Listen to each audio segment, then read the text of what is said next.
when there's no money in the pursuit of the good and no goodness in the pursuit of money. The trouble is that there's no money in the pursuit of the good and there's no goodness in the pursuit of money.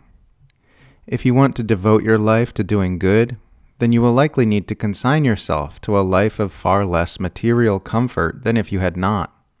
Teaching, nursing, social work, environmental work, the vocations which are typically sought by people who feel called to dedicate their lives to helping, are also notoriously low-paying for how stressful they can be and how much education is required to get into them. Many important callings, like peace activism, environmental activism, and community volunteer work, don't pay anything at all. People who devote themselves to the pursuit of money wind up looking in the exact opposite direction. Think of all the surest ways to get extremely wealthy, and you will find exploitation, ecocide, and abuse at every turn. Extracting profits from the toil of the working class. Investing in surefire sources of profit like defense contractors and fossil fuels. Offloading the costs of industry onto the ecosystem in the developing world. War profiteering, scams, both the legal and illegal varieties, monopolistic practices which crush smaller businesses and lay waste to entire communities, the countless depraved manipulations that go into selling medicine for profit. The Sackler family amassed a fortune by creating an epidemic of opiate addiction. The Walton family got rich by deliberately destroying the local economies of small towns so that everyone would work and shop at the local Walmart. Elon Musk is a Pentagon contractor who's helping U.S. intelligence construct a planetary surveillance network. Jeff Bezos got rich with the help of contracts with the CIA and Pentagon, and Amazon's aggressive campaign to control the underlying infrastructure of the economy is destroying whole industries and creating immense suffering for workers.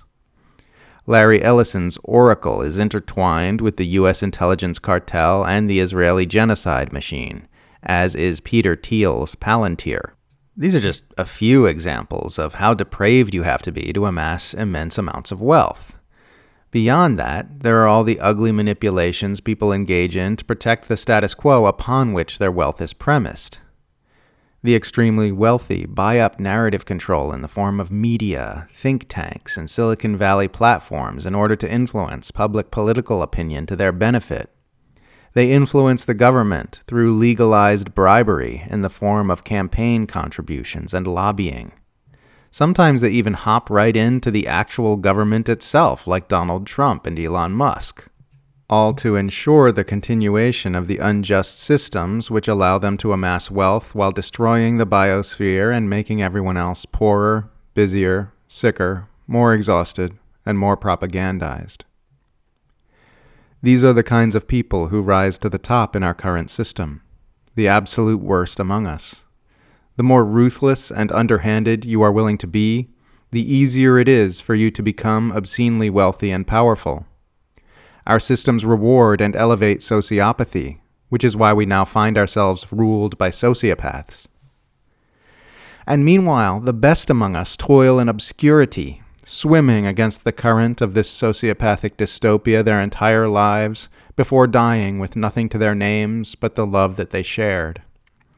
These should be the people running the world and charting the course for our species, and instead they live and die unknown and unrecognized, because our system does not elevate such beings. Instead, it elevates narcissistic plutocrats, vapid celebrity artists, and groveling pundits and politicians. This is what you get when you have a system in place where mass-scale human behavior is determined by what is profitable instead of by what is right. This is what that looks like. Is it working?